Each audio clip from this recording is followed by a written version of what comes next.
Estamos codo a codo trabajando para que la repercusión sobre Airbus sea la menor posible aquí.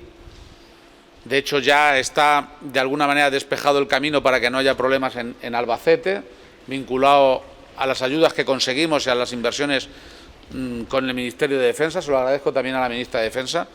Detrás están muchos ministerios empujando. De hecho, el trabajo conjunto entre el Gobierno y el Ministerio, la consejera de Economía, que es una crack, sinceramente, créanme, que además le sonríe incluso en los peores momentos a cualquier adversidad, hemos podido dejar también a salvo la factoría de Gamesa en Cuenca, que en principio estaba también involucrada en un proceso ahora de cierre o de paréntesis.